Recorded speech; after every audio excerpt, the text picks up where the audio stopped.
Bismillah, alhamdulillah, assalatu wassalamu ala rasulillah wa ala alihi wa sahbihi ajmain. Amma ba'd, assalamu alaikum wa rahmatullahi wa barakatuh. Waalaikumsalam Waalaikumsalam warahmatullahi wabarakatuh. warahmatullahi wabarakatuh. Brother and sister, ahlan wa sahlan bikum jami'an. Alhamdulillah, magpasalamat tayo sa Allah subhanahu wa ta'ala palagi sa mga ganitong pagkakataon, lalo na kasi ito ay mga pagkakataon na biyaya mula sa Allah subhanahu wa ta'ala, no? Tulad ng mga nakaraan natin, napansin natin na mayroon dito mga datihan na umaten simula umpisa, at alhamdulillah, salamat po sa inyong pag-attend muli hanggang sa tuwing tayo may mga live, no? Tuwing tayo mayroong mga live lecture. At para po sa mga bagong ngayon lang nakarating, alhamdulillah, syukran po, at naway magkaroon tayo ng pakinabang sa ating mga aral na mapupulot sa araw na ito, inshallah ta'ala. At bilang panimula, pakinggan po natin ang pagbasa ng Quran mula sa ating kapatid na si Brother Amir George Villar, inshallah ta'ala. فليتفضل مشكورا. أعوذ بالله من الشيطان الرجيم. بسم الله الرحمن الرحيم. قل هو الله أحد الله الصمد لم يلد ولم يولد ولم يكن له كفوا أحد. Masya Allah, barakallahu fiqh, Brother Amir, Brother Amir Bilyar, Masya Allah, Masya Allah, napakagandang surah. Pakinggan din natin ang ating kapatid na si Brother Abdurrahman Lucero para bigyan ng tulugan ang surah na binasa ng ating kapatid, ang surah Al-Ikhlas, inshallah ta'ala. فليتفضل مشكورا. Qul huwallahu ahad. Sabihin mo, siya ang Allah na ahad, bukod tangi na nag-iisa. Allahu samad, ang Allah na samad, bukod tangi na sandigan ng lahat. Masok ka na? Lam yalid walam Mahina yulad, yung ano niya. hindi nagkaanak at hindi ipinanganak.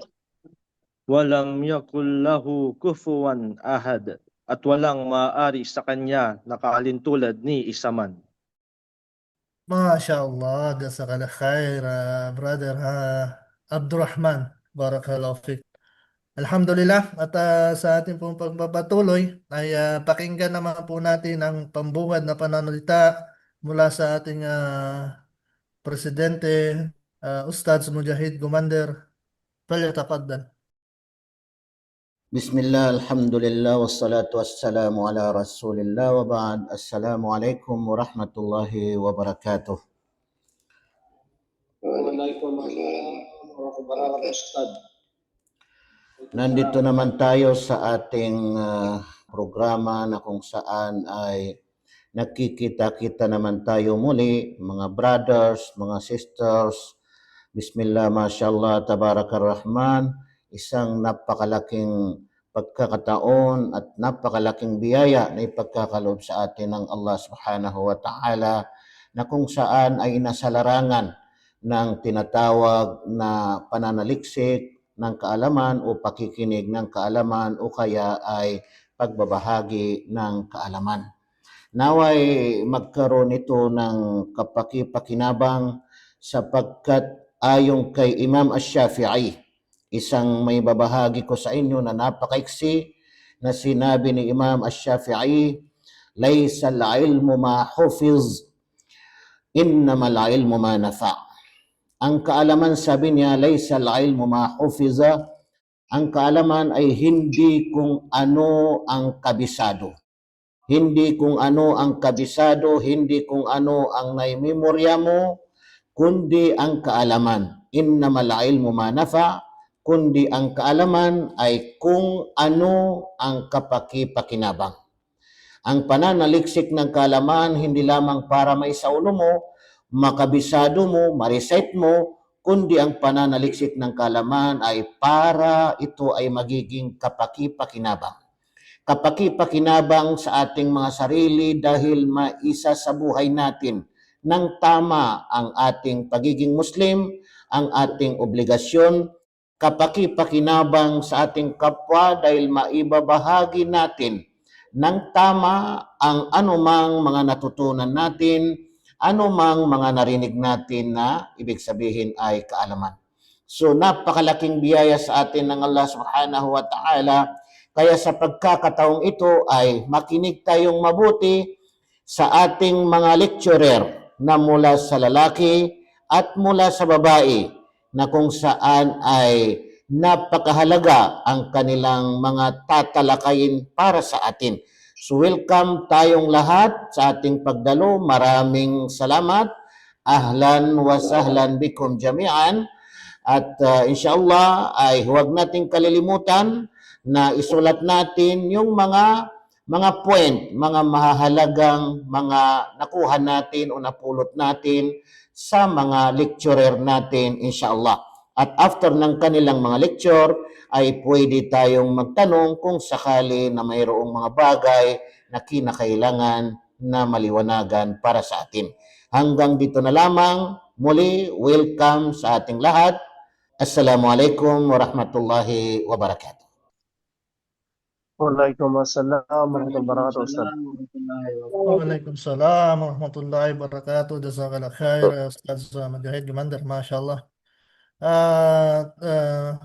Inshallah ta'ala, bibilisan na natin, no? Kasi maliit lang yung oras natin kumpara sa mga nakaraan nating lecture, no? Kasi dati 2 oras tayo mahigit. So ngayon, kulang 2 oras lang tayo inshallah. Kaya ibibigay na natin ang pagkakataon para sa ating unang lecturer na si Brother Ustaz Muhammad Said Miro. فليتفضل مشكورا. Alhamdulillah Rabbil Alamin. Wassalatu wassalamu ala Rasulillah wa ba'd. Assalamualaikum warahmatullahi ta'ala wabarakatuh. Waalaikumsalam warahmatullahi wabarakatuh. Unang-una ay ako ay humihingi ng paumanhin na kung saan ay yung boses natin ngayon ay hindi mas naiba yung boses na hindi ganito yung normal nating boses dahil sa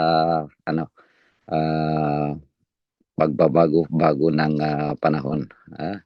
So inshallah ay sikapin natin na naway ay maintindihan din yung aking sasabihin o di kaya ay tatalakayin sa ano na ito. So mga kapatid sa pananampalatayang Islam, sumainyo ang kapayapaan at pagpapala ng Allah Subhanahu wa Ta'ala at isang mapayapang araw po sa ating mga kapatid na hindi pa Muslim. Ngayon po ay ating tatalakayin ang isa sa napakahalagang usapin kung saan kabilang ito sa dakilang tungkulin ng isang Muslim. Ito yung tinatawag na da'wah. Ito yung tinatawag na da'wah o ang pag-aanyaya sa kabutihan at sa paggabay sa kapwa tungo sa landas ng Allah Subhanahu wa Ta'ala. Mga kapatid sa pananampalatayang Islam, ang da'wah ay naihalin tulad na parang ilaw sa isang lugar na unti-unting nilalamon ang kadiliman. Kapag ang ilaw ay nawala, madali tayong maligaw.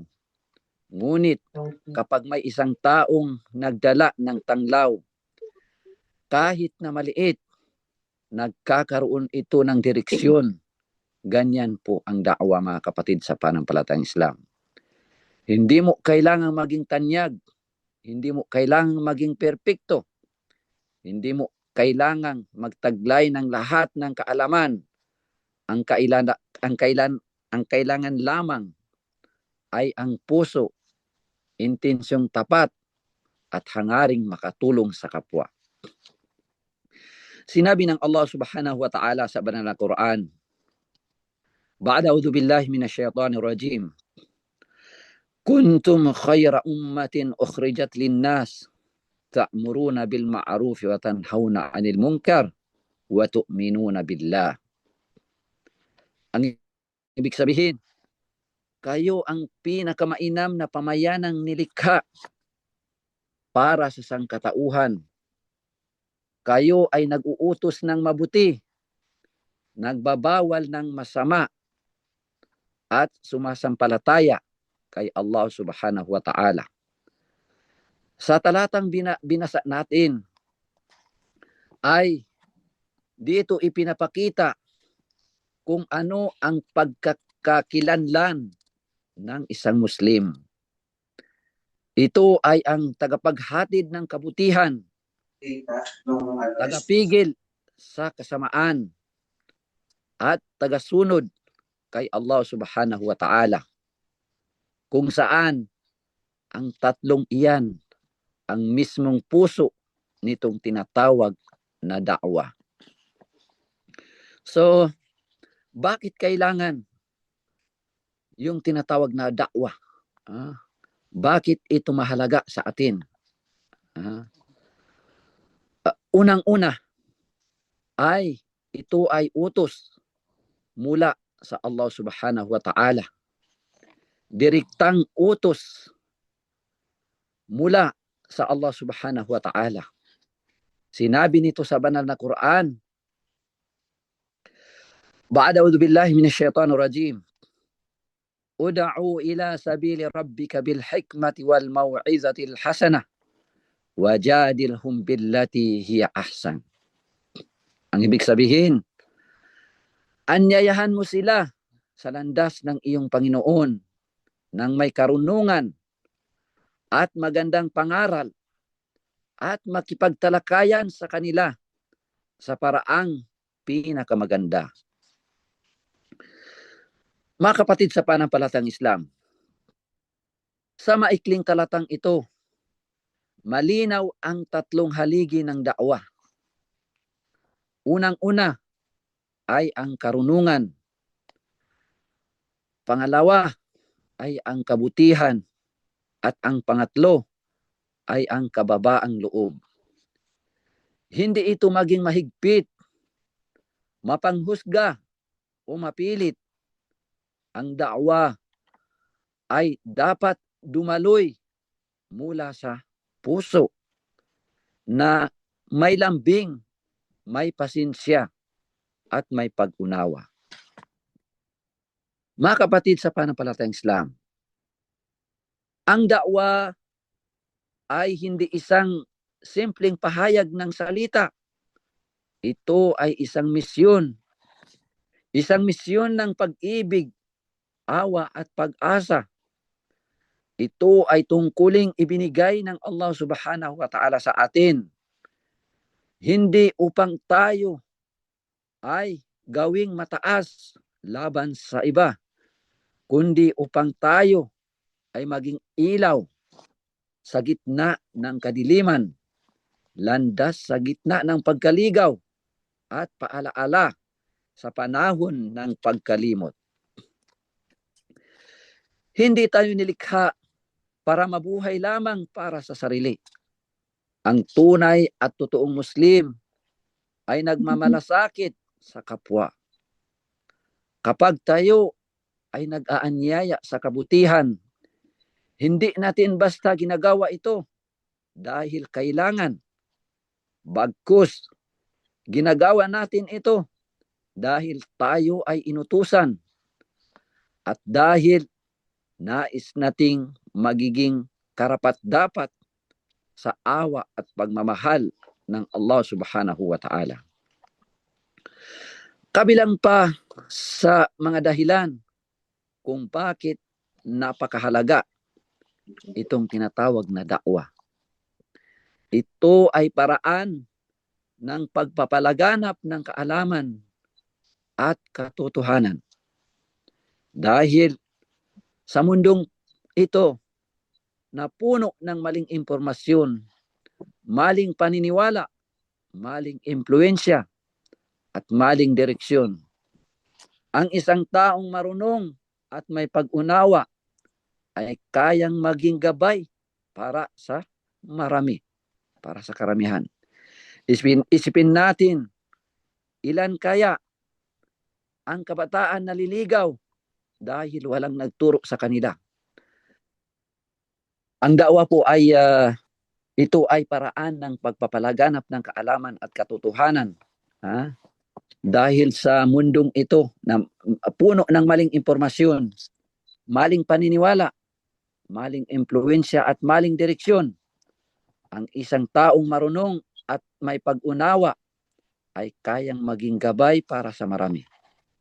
Isipin natin na ilan kaya ang kabataan naliligaw dahil walang nagturo sa kanila. Ilang pamilya ang nagkakawatak-watak dahil walang nagpapaalala sa kanila. Ang da'wa ay hindi lamang pagtuturo, ito ay pagliligtas. May isang babae na nalulumbay. May isang kwento kung saan may isang babae na nalulumbay. Pakiramdam niya ay walang nagmamahal sa kanya. Ngunit isang kapwa niyang Muslim ang nagpakita lamang ng kabaitan. Tinulungan siyang umuwi sa kanyang bahay. Kinausap ng may respeto at sinasabing, si Allah ay mas malapit sa iyo kaysa sa iyong paghinga. Wa nahnu akrabu ilayhi min hablil warid. Dahil sa simpleng paalaalang iyon, bumalik ang kanyang pananampalataya at naging masaya siya muli. Ganyan yung da'wa. Isang maliit na piraso ng kabutihan, pero malaking pagbabago ng buhay ng iba. Mga kapatid sa pananampalatayang Islam, kabilang pa sa dahilan kung bakit mahalaga itong tinatawag na da'wa. Ito ay biyayang nagbibigay ng walang hanggang gantimpala. Ito ay biyayang nagbibigay ng walang hanggang gantimpala mula sa Allah subhanahu wa ta'ala. Isipin po natin, kung may natutong magdasal dahil sa iyo, at pagkatapos ay itinuro niya rin iyon sa kanyang mga anak, at ang anak ay nagturo rin sa iba, bawat sujud, bawat ayah na kanyang binabasa, bawat kabutihan ay may bahagi kang gantimpala. Hindi ito isang maliit na bagay. Ito ay biyayang aabot hanggang sa araw ng paghukom. Kahit na nakalimutan ka ng tao, bagkus si Allah subhanahu wa ta'ala ay hindi kailanman makakalimot. Ito ang biyayang walang hanggan, sadaqatun jariyah aw ilmun yuntafa'u bih. Kahit nakahimlay ka na sa lupa, ang kabutihan ay patuloy na nakakarating sa iyo at umaakyat papunta kay Allah subhanahu wa ta'ala. Mga kapatid sa pananampalatayang Islam, kabilang din ang da'wa ay tanda ng mabuting puso at tunay na malasakit. Ang da'wa ay hindi dapat gamitin para ipahiya ang iba. Hindi ito paraan para ipakita na tayo ay mas mataas. Ang tunay na da'wa ay mapagpakumbaba. Ito ay nagmumula sa puso na nagsasabing, o kapatid, mahal kita para kay Allah. Nais kong maging ligtas ka. Nais kong maging masaya ka sa mundong ito at sa kabilang buhay. Ang da'wa ay awa. Ito ang tunay na pagmamahal. Ito ay ang tunay at totoong pagmamahal sa landas ng Allah subhanahu wa ta'ala. Kung saan minamahal mo ang iyong kapatid alang-alang sa Allah subhanahu wa ta'ala. Kabilang pa sa kainaman ng tinatawag itong da'wa ay ito yung paraan upang linisin at palakasin ang ating sariling puso. Walang nagdadakwa na hindi natututo. Habang tayo ay nag-aanyaya sa kabutihan, tayo rin ay pinapaalalahanan. Habang tinuturuan natin ang iba, kinukurik natin ang ating mga sarili.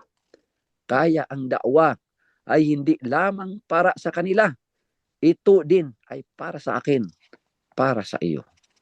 Mga kapatid sa pananampalatayang Islam, ang mabuting asal, ang pinakamabisang paraan ng pagdadakwa sa landas ng Allah subhanahu wa ta'ala.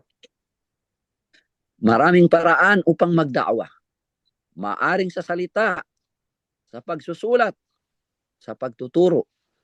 Ngunit ang pinakamabisang paraan ng tinatawag na dakwa ay ang iyong dakwa ng kagandahang asal, ang pagpapakita ng kabutihan sa kilos. Ang isang taong tapat, mahinahon, marunong magpatawad, marunong magparaya, at marunong magpakumbaba, sila ang nagdadala ng dakwa ng hindi nagsasalita. Kapag ang mga tao ay nakakita ng mabuting asal, sila ay natural na hinihikayat sa kabutihan. Ang taong may magandang asal ay parang mabangong bulaklak. Hindi kailangang pilitin ang tao. Sila mismo ang lalapit. May isang Muslim na nagtatrabaho sa isang lugar na halos walang nakakakilala sa relihiyong Islam. Hindi siya nagsalita tungkol sa relihiyon. Hindi siya nangaral. Ang ginawa niya ay nagpakita ng kabutihan, integridad at tapat sa trabaho.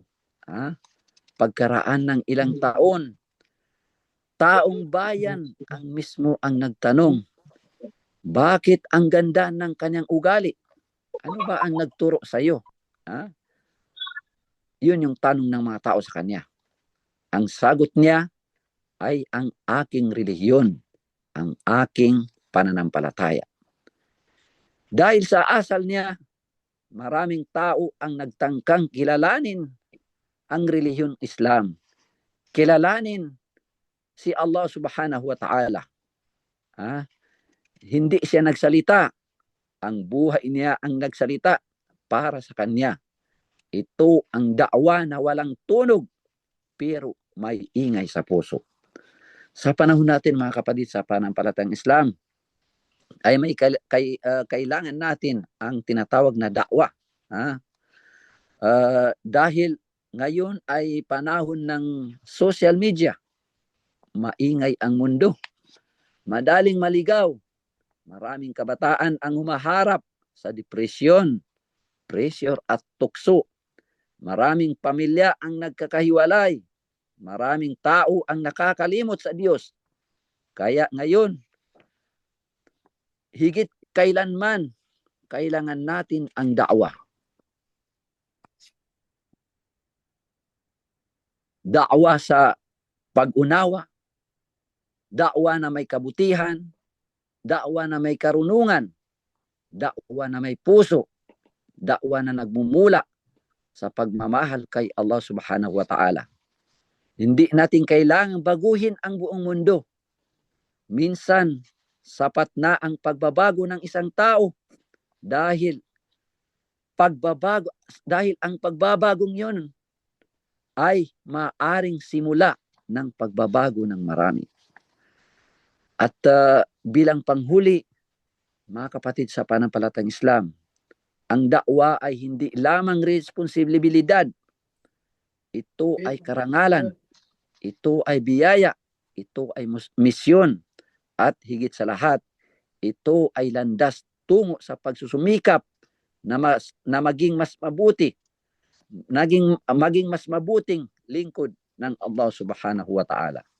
Naway bigyan tayo ni Allah subhanahu wa ta'ala ng lakas ng loob, karunungan, katapatan sa puso upang maging tunay na tagapaghatid ng kabutihan. Wassalamualaikum warahmatullahi ta'ala wabarakatuh.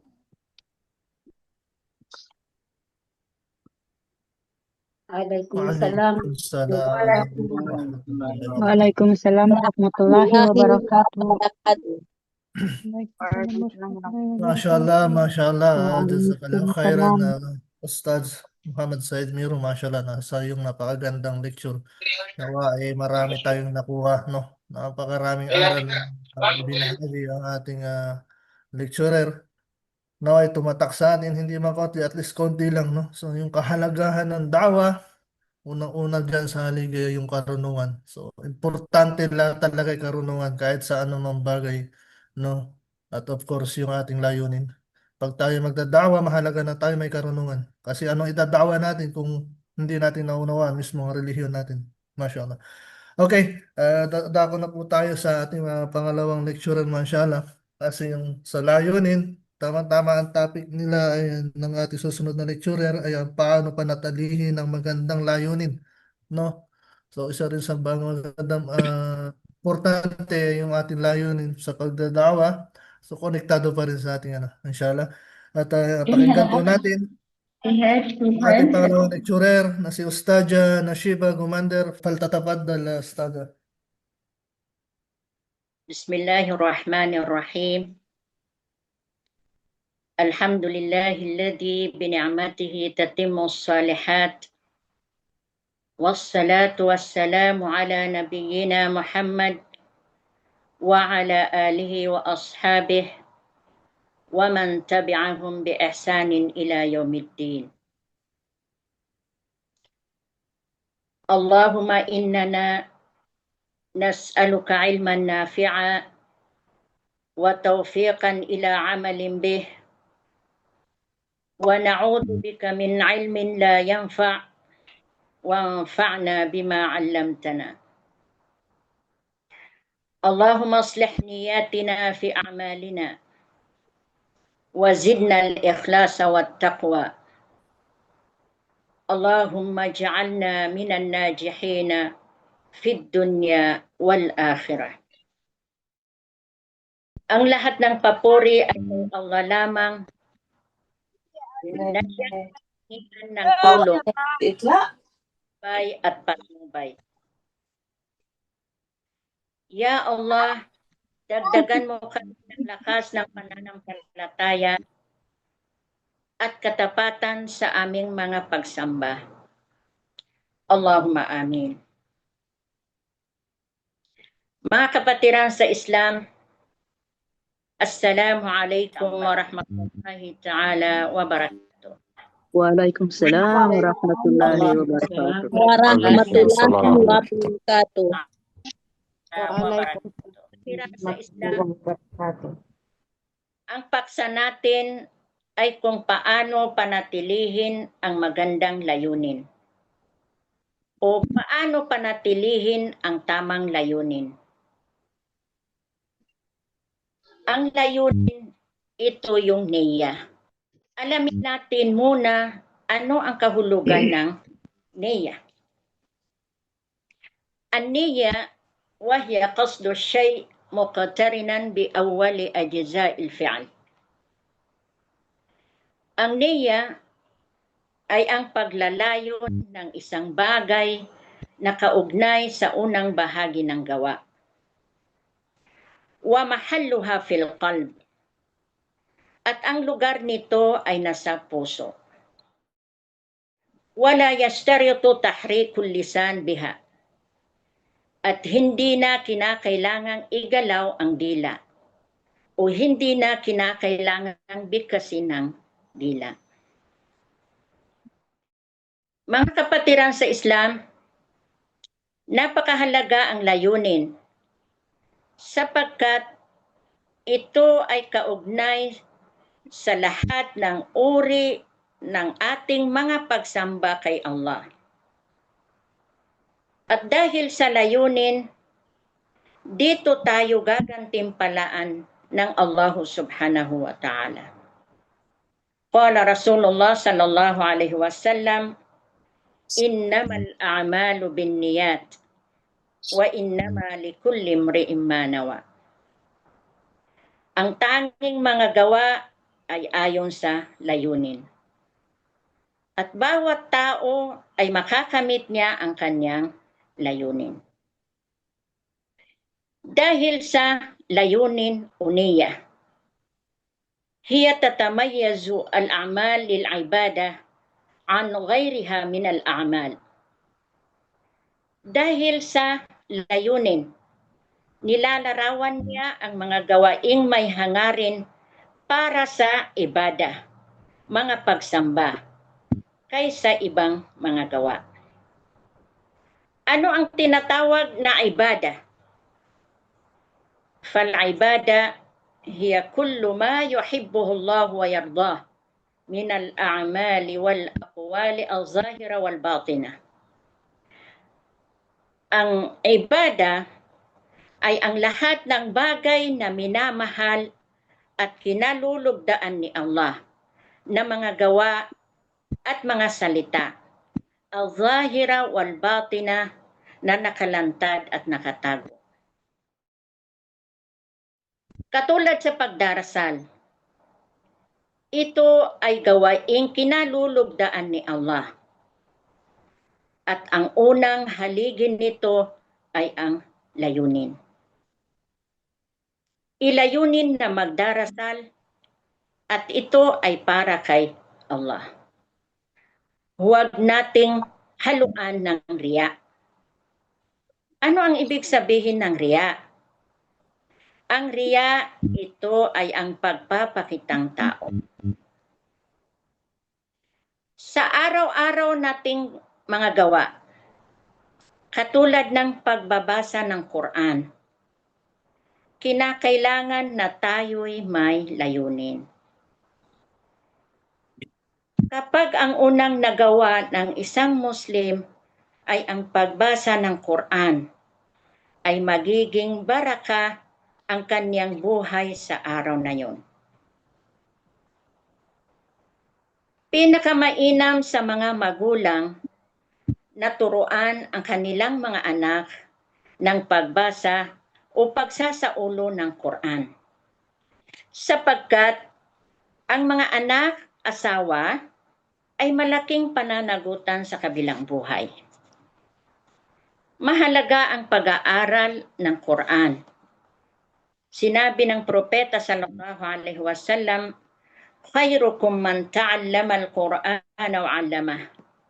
Ang pinakamainam sa inyo ang nag-aaral ng Quran at tinuturo ito. Sa pagbibigay ng zakat o sadaka, ang hangarin ay gantimpala ng Allah. Hindi mo na babanggitin kanino man na ikaw ay nagbigay ng sadaka.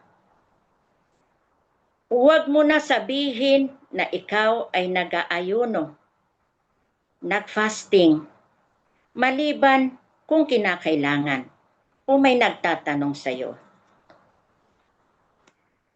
Sa pagpapakain, itama ang layunin na ikaw ay nagpapakain. Hangarin ang gantimpala ng Allah at ito ay hindi sa iyong kaarawan.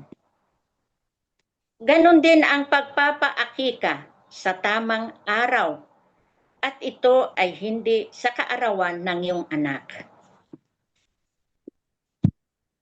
Sa pagpapagawa ng bahay, ilayunin na ito ay para sa tirahan ng iyong mga anak. Pagbili ng sasakyan, ilayunin din na bibili ka ng sasakyan dahil kailangan ng iyong pamilya o kailangan ng iyong mga anak.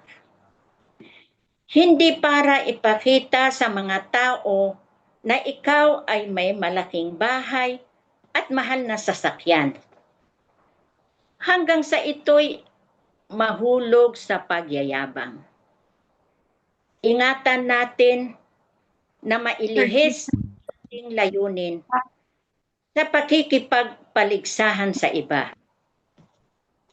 Nabanggit sa banal na Quran sa Suratul Kahf, Al-malu wal-banuna zinatul hayatid dunya. ang kayamanan at mga anak ay palamuti ng buhay sa mundong ito. Sa mga kapatiran na bagong yakap sa Islam, kinakailangan na tayo'y nasa tamang layunin. Ito ay para sa Allah, pagbabalik loob sa Allah. At hangarin natin ay ang kabilang buhay, ang paraiso ng Allah subhanahu wa ta'ala. Mga kapatid, kapag nabanggit ang paraiso o Jannah, agad tayong magdua. Ano man ang naging dahilan upang ikaw ay yumakap sa Islam, kinakailangan ang hangarin natin ay ang kabilang buhay. Maglayunin tayo sa ating pag-aaral, pananaliksik ng kaalaman, upang makamit natin ang gantimpala ng Allah subhanahu wa ta'ala. Huwag itigil ang pag-aaral sa Islam. Harapin ang mga pagsubok sa hinaharap. Huwag maging mahina. Sinabi ng Allah subhanahu wa ta'ala sa suratu Al-Imran, "Wala tahinu wala tahzanu wa antumul a'launa in kuntum mu'minin." At huwag kayong maging mahina at huwag ding malungkot. Kayo ang mangunguna sa tagumpay kung kayo ang tunay na mananampalataya. Halimbawa, mayroon kang pagsubok sa pamilya. Dahil doon, ikaw ay titigil sa pag-aaral hanggang sa ikaw ay bibitiw sa iyong pananampalataya. Isipin mo, lahat din tayo ay may mga pagsubok. Sinabi ng propeta Muhammad sallallahu alaihi wasallam, "Ida ahabballahu 'abdan ibtala." Kapag mahal ng Allah ang kanyang alipin, ay bibigyan niya ng pagsubok.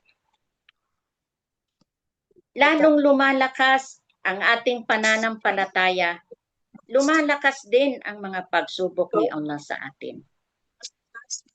Patibayin ang loob, manalig at manalangin kay Allah subhanahu wa ta'ala. Sinabi niya sa suratul Baqarah, "Wa idha sa'alaka ibadi anni fa inni qarib. Ujibu da'watad da'i idha da'an falyastajibu li wal yu'minu bi la'allahum yarshudun."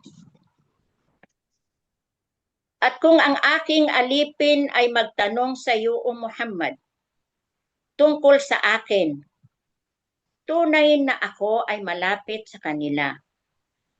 Ako ay tumutugon sa panawagan ng bawat nananalangin kung siya ay nananalangin sa akin.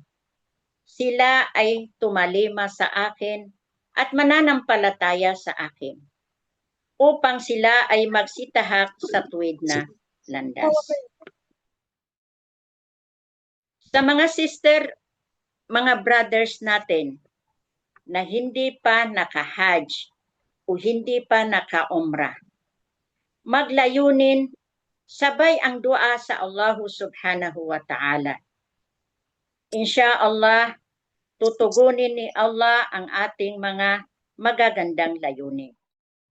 Wa akhiru da'wana anil hamdulillahi rabbil alamin. Wassalamu alaikum warahmatullahi wabarakatuh.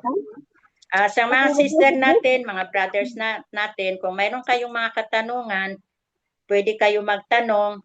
Kung hindi natin kaya sagutin, nandito ang mga sheikh natin, si Sheikh Mujahid, Sheikh Muslimin, Sheikh Faisal, Sheikh Halima, Sheikh Raisa, Sheikh Umin Salam, maari nilang masagot insyaallah rabbul alamin.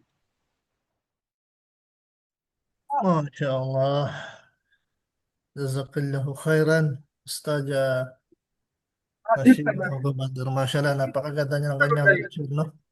So, habang wala pa tayong question, bigyan lang natin ng magandang review yung sinabi ng Ustadya, no? Lalong-lalo na sa ating mga kapatid na mga Bani Islam. Puntong-punto talaga yung sinabi niya na marami sa ating mga Bani Islam na kung hindi layunin natin ay para sa Allah Subhanahu wa Ta'ala lamang, ay talagang aalis din tayo sa pananampalatayang Islam. No? Kung ang layunin natin sa pagbabalik Islam natin ay dahil lang sa magmundong bagay, ay di rin tayo magtatagal sa pagiging Muslim. Darating ang panahon, iiwanan din natin ang pagiging Muslim. Subhanallah. No? So, yan ang isa sa mga problema natin mga bilang Islam. At isang magandang advice ng ating stadya ay magpatuloy tayo sa pag-aaral. Gawin natin layunin na tayo manaliksik, patuloy sa pananaliksik ng kaalaman upang tayo ay hindi mapabalik muli sa pagkaligaw. No? So, nanggaling na tayo dun. Huwag na nating hayaan na muli pa tayong babalik sa pagkaligaw. So, question and answer na po, inshallah. Kung sino po yung may mga tanong, ano po maganda? I-chat nyo na lang o kung gusto nyo po magsalita, basta wag na po tayong sabay-sabay, mas maganda para mas madali natin masagot yung tanong nyo, inshallah. O mas mabilis masagot ng ating mga sheikh ang inyong mga katanungan. Habang Magtanong lang wala po tayo. habang wala pang tanong, Brother Faisal, ay baka mayroon tayong mga bisita dito halimbawa na hindi pa mga Muslim, inshallah. Tama. Oo, inshallah, baka sakali. Assalamualaikum warahmatullahi wabarakatuh, brother. Okay po. Waalaikumsalam, yes, sister. Ako po ay bagong Muslim lang po, mga 2 months lang yata. Wala pong nag-convert sa akin. Naging na ano lang po ako dahil na naginip ako in the first time na pumunta ako dito sa Kuwait. Na-share ko na po ito kay Teacher Jana. Sa umpisa po umpisa po ng gabi dito sa Kuwait, dito sa employer ko, na naginip ako about sa Jana, which is hindi ko pa yan na-encounter ever since sa buhay ko bilang Christian. Nung nanaginip kasi ako nung pagiging nanaginip ako about Jana, itinatanong ko yun sa employer ko kung anong ibig sabihin nun. Kasi may nakita ko doon sa panaginip ko na isang lalaki na nakaputi ng mahabang damit na may sa ulo, maputi dito sa may ulo, yung pangtakip dito sa may ulo niya. At saka nakipag-usap siya sa akin dito sa may pinto. Sabi niya sa akin na alamin mo kung ano yung Jana kasi napakaganda doon. Kung gusto mo magpunta doon, alamin mo kung saan yun at nasa kamay mo na. Tapos narinig ko yung adan kasi mag 3 AM na yun, brother. Mag 3 AM dito sa Kuwait. Napaupo ako at nagtataka ako anong ibig sabihin ng panaginip ko. Hindi ko namalayan, brother, na bigla na lang tumulong yung luha ko nung narinig ko yung yung sa Fajar, yung adan ng Fajar. Hindi ko pa naman alam kung anong ibig sabihin nun. Tapos sabi ko sa employer ko ng pagkaumaga, sabi ko sa kanya, Madam, ano ba ibig sabihin? Kasi itong amo ko dito, teacher siya ng Arabic teacher din siya ng Quran. Pero marunong siya mag-English. Sabi ko sa kanya, hindi ko pa narinig na encounter yung Jana na words. Gusto ko pong malaman kung ano pong ibig sabihin nun. Kasi nanaginip ako na may taong nakipag-usap sa akin. Kailangan ko daw malaman yung Jana kasi maganda daw doon. Kaya in-explain ng amo ko kung anong ibig sabihin, naiyak siya. Sabi na siguro si Allah tinatawag ka niya. Kasi alam mo ba yung Jana, napakaganda ng Jana. It's a paradise, sabi niya. Kaya noon sabi niya, i-asesali kita sa, hanap ako ng Pilipinong na apps na para maintindihan mo kung ano ibig sabihin doon. Kaya doon na pumunta kami doon sa IPC, which is wala pang schedule kasi walang schedule doon. Sister, tanong na lang po tayo, inshallah. Baka may mga iba pa po magtatanong. Punto na lang po tayo sa tanong, inshallah. Mashallah, maganda yung istorya. Okay po. Nakaka-inspire. Brother, Ano po kasi yung po question natin? Inshallah. Kasi po nung inaccept ko na po yung Islam, brother, hindi ko na po maintindihan ang sarili ko.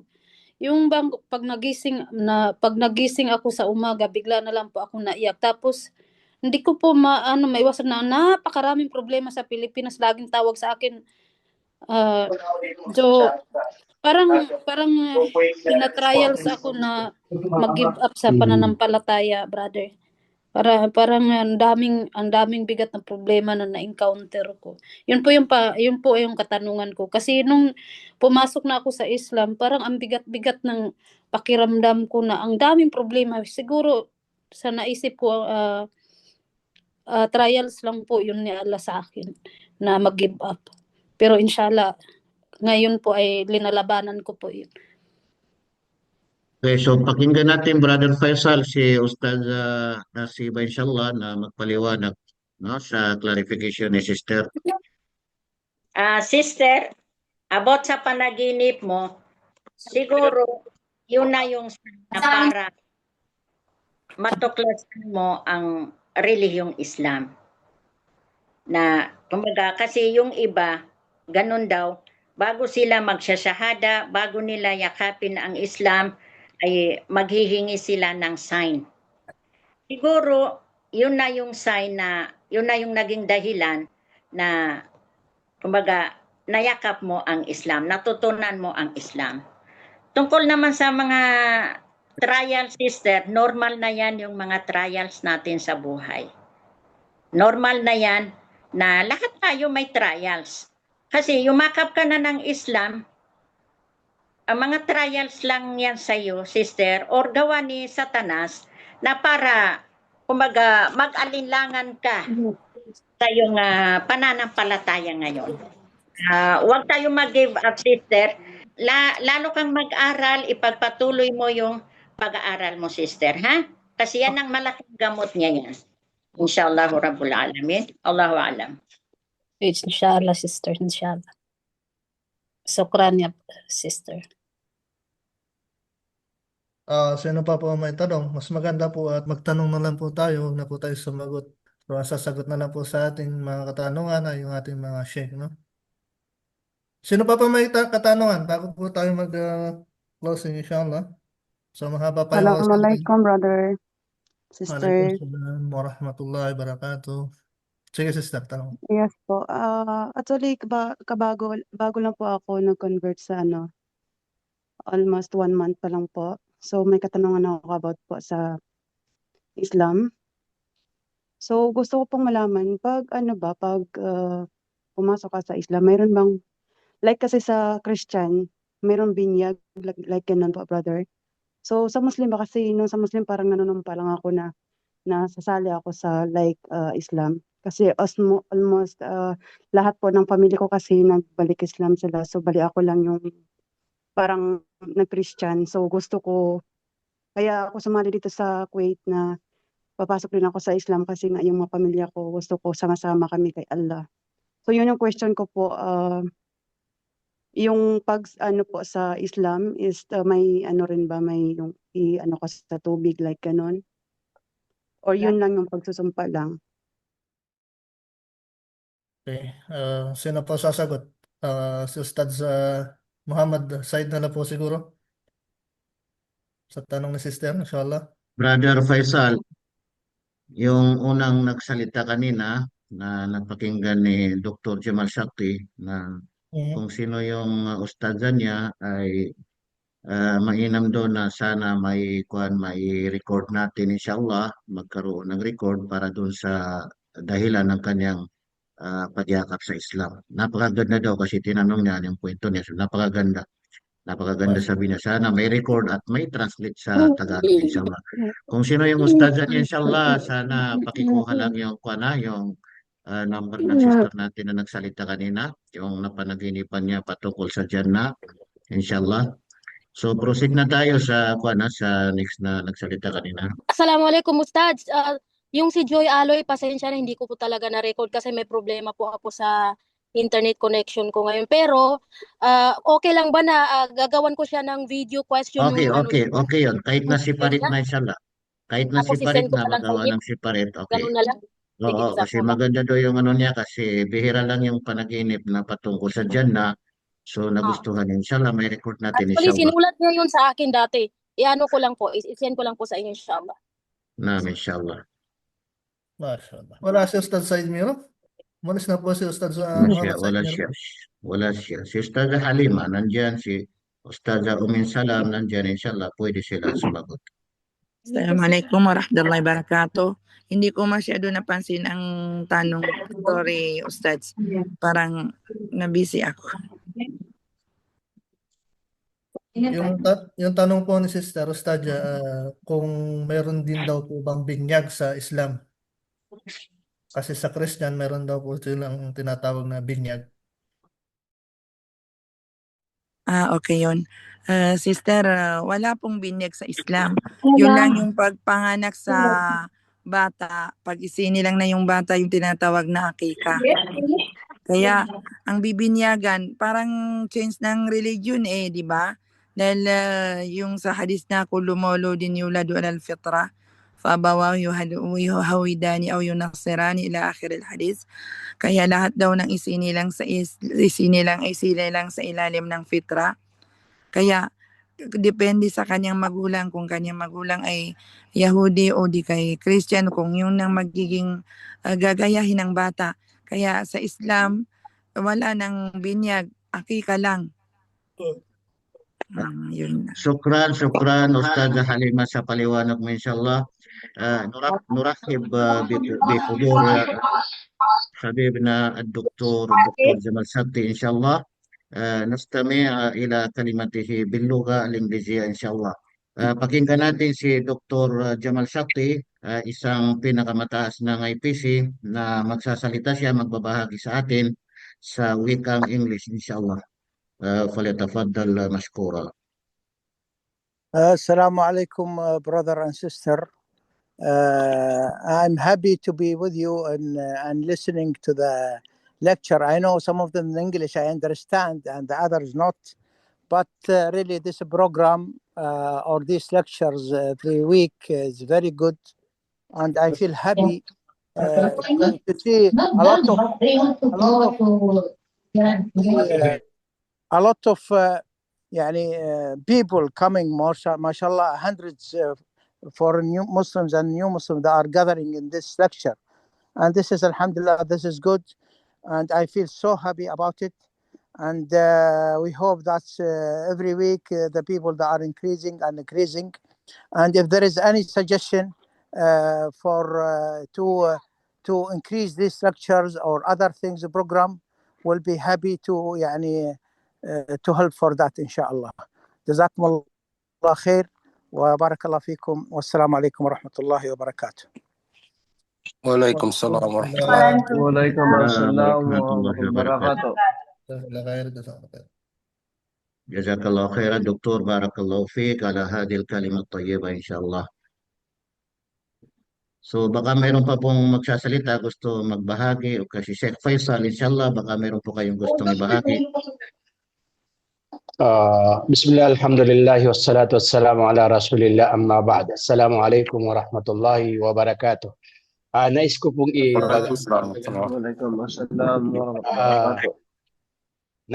ibahagi sa ating programa ngayon yung kahalagaan ng pagdadawa, na kung saan ang pagdadawa ay kailangan nakikita sa mga nagdadawa ang kanyang sinasabi. Yan ang pinaka-importante. Kasi makasabihan sa mga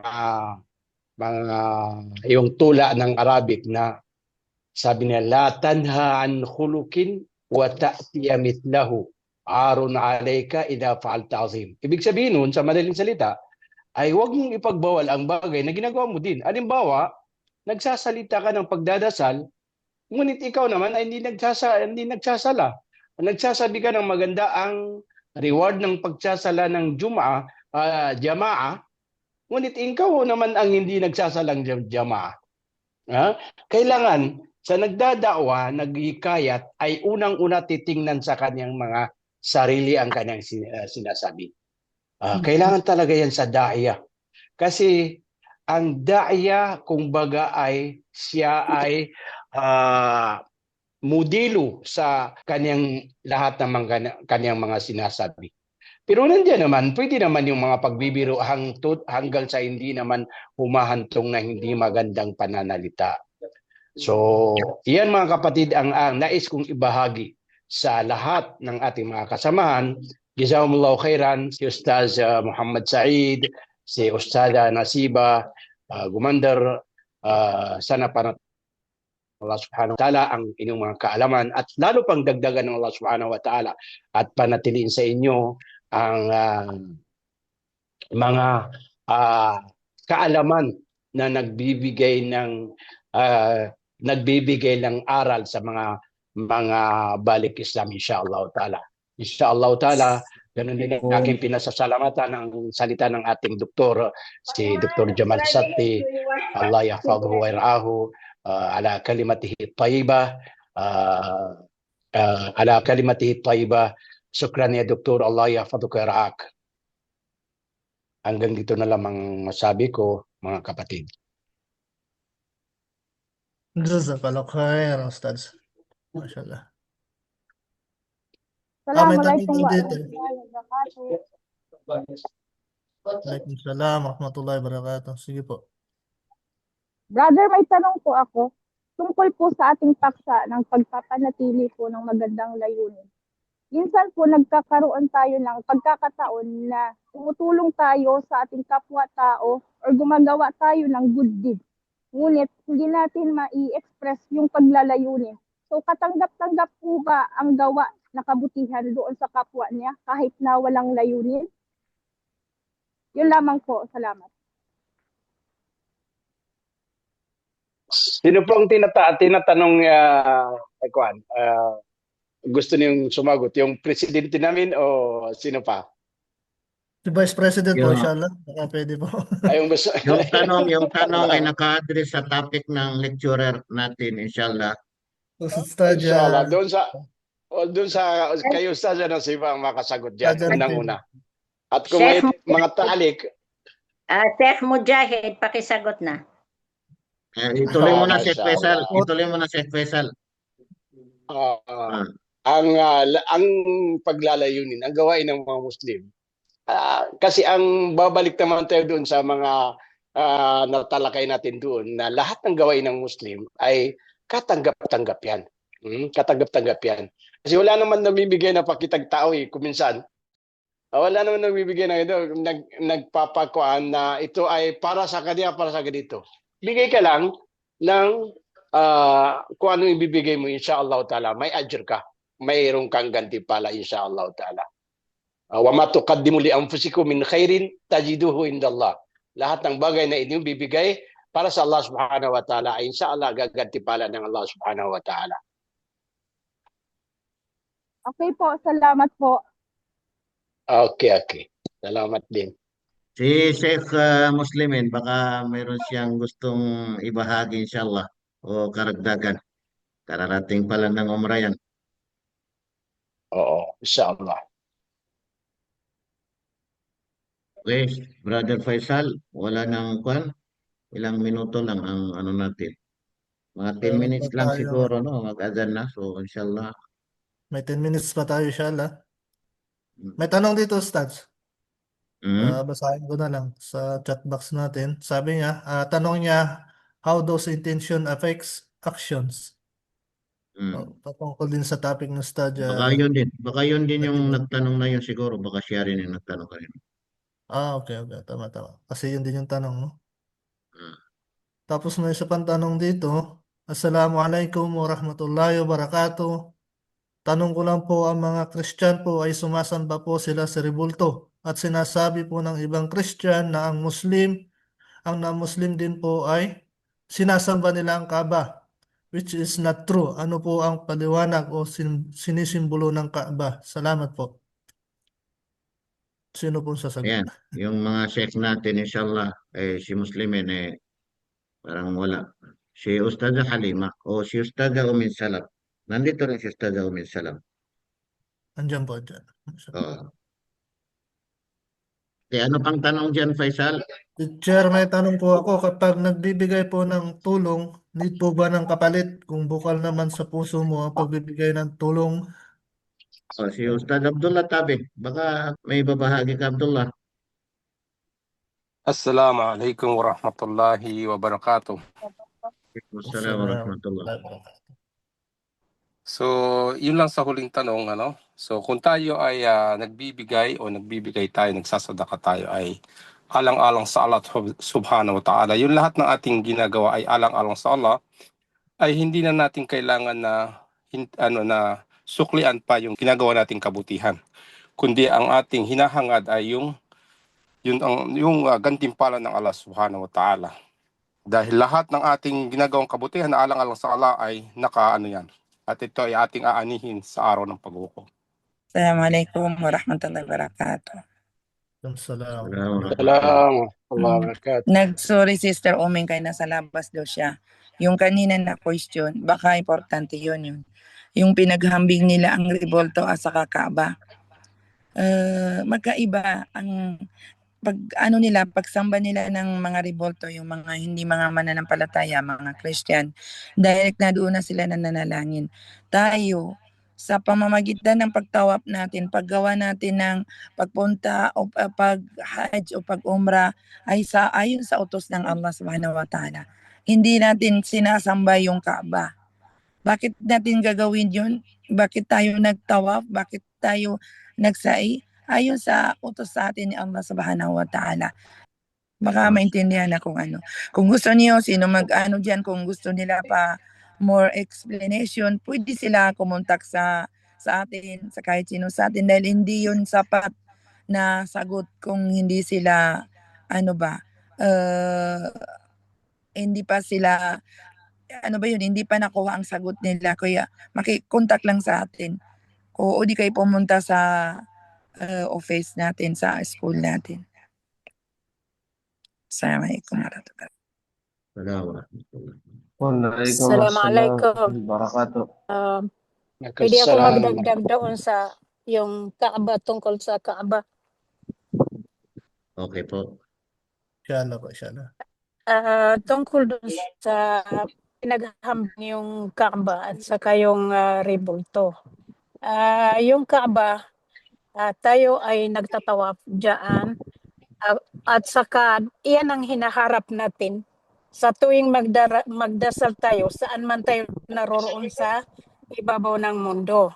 So iyan ay ginawang banal na lugar ng Allah. Iyan ay ginawang banal na lugar. Hindi rin ibig sabihin na kaya tayo humaharap dyan dahil nandyan si Allah sa loob ng Kaaba, wala siya dyan. Kundi ayan ay ginawang banal na lugar ng Allah kung saan ay isang bisis na dasal mo dyan ay katumbas ng 100,000 na prayer. So hindi ibig sabihin na yung pagtatawa, pagdadasal na inihinaharap natin dyan sa Kaaba ay sinasamba natin ang Kaaba, kundi dahil iyan ay isang banal na lugar na ginawa ng Allah sa mga Muslim na banal na lugar. Na naging kautusan iyong doon tayo haharap at saka iyong pagtawaf ay isang pilar ng pagsasagawa ng Hajj. Assalamualaikum. Waalaikumsalam. Hello, Jazakallah khair. So may isang tanong pa po rito. Anong tanong to? Paano po pag ang asawang babaeng balik Islam pero ang asawang lalaki hindi Islam or ayaw yumakap pagka-Islam? Hindi ba ito ay haram? So yun po, balik Islam yung babae kung tinatanong niya na. Sino po sasagot? Sheikh Mujahid ang sasagot diyan. Ibigay mo na kay Sheikh Faisal kasi siya na rin ang mag-conclusion inshallah kasi halos ilang minuto lang, no? Parang ano na tayo. Okay. Ang aking maipapayo lang sa iyo, sister, Muslim ka at yung asawa mo ay hindi Muslim. Bigyan mo ng pagkakataon na pagdawal siya at ipanalangin mo sa Allah subhanahu wa ta'ala. Tama yung sinabi mo na hindi maaari sa babae na ang asawa ay Kristiyano. Pero ayon sa panalangin sa Allah ta'ala, pagbigyan mo kasi wala siyang kaalaman tungkol sa lahat. hikayatin mo siya at ipanalangin mo sa Allah subhanahu wa ta'ala. Kasi walang imposible sa panalangin sa Allah subhanahu wa ta'ala. Ibibigay siya ng Allah subhanahu wa ta'ala. Basta time ang panalangin mo sa Allah na magabayan siya insyaAllah, magagabayan siya insyaAllah. Huwag ka mawala ng pag-asa insyaAllah. Ito ang kagandahan, Brother Faisal, ng marami tayong mga kasama na mga ustad, mga ustada. Dahil kapag mayroong mga tanong, alhamdulillah, kapag maraming sumagot, inshallah, maraming sumagot, maraming magbigay ng mga reaksyon, ay isang malaking kuwan yun, malaking kaalaman. Kasi hindi lahat-lahat ay pari-pariho ang sagot. Dahil sa marami ang mga iba-ibang mga sagot, paliwanag, ay mas lalo nating naunawaan yung tamang kasagutan. Alhamdulillah. Alhamdulillah, alhamdulillah. Gusto ko po magdagdag doon sa tungkol sa may asawa na hindi Muslim.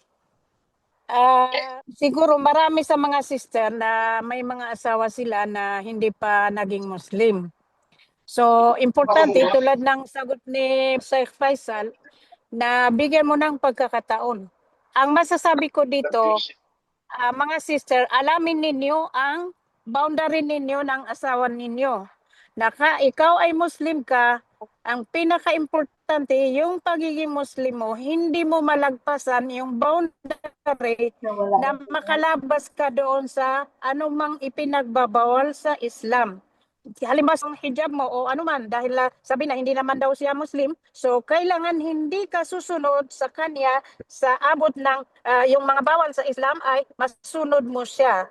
So manatili ka pa rin sa ating mga roles sa Islam habang ikaw ay naghihintay na idinadaawa mo siya, inaanyayahan mo siya sa Islam.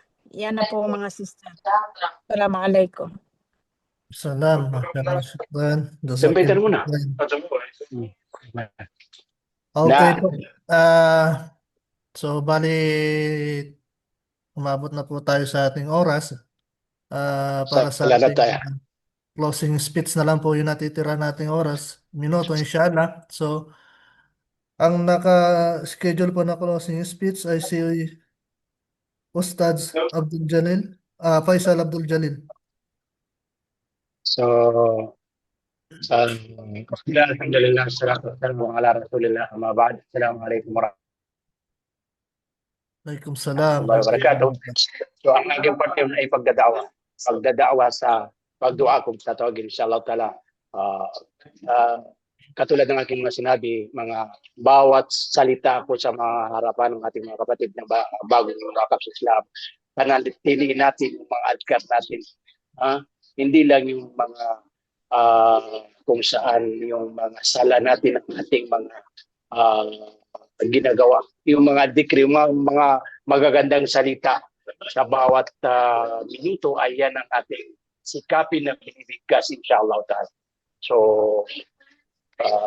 Allahumma ja'al istima'an marhuma waj'al tafarruqana tafarruqan maghfura ya rabbal alamin. Rabbana atina fid dunya hasanah wa fil akhirati hasanah wa qina adzaban nar. Allahumma 'allimna ma yanfa'una wanfa'na bima 'allamtana wa zidna ilman wa barik lana ya rabbal alamin wa waffiq lana li kulli khairin ya rabbal alamin. Wa sallallahu ala sayidina Muhammadin wa ala alihi wa sahbihi wasallam walhamdulillahi rabbil alamin. Amin. Allahumma amin. Alhamdulillah. Salamat muli sa ating mga kapatid na umattend o sumali sa ating online lecture. Nawa ay mayroon tayong mga napulot na aral mula sa ating mga mahal na mga tagapag-lecture, no? At ganun din sa mga sumagot sa ating mga katanungan. At salamat din po sa ating mga kasamahan na sinamahan po tayo rito. Jazakumullahu khairan wa barakallahu fikum. Assalamualaikum warahmatullahi wabarakatuh. Waalaikumsalam warahmatullahi wabarakatuh. Waalaikumsalam warahmatullahi wabarakatuh. Waalaikumsalam warahmatullahi wabarakatuh. Waalaikumsalam warahmatullahi taala wabarakatuh.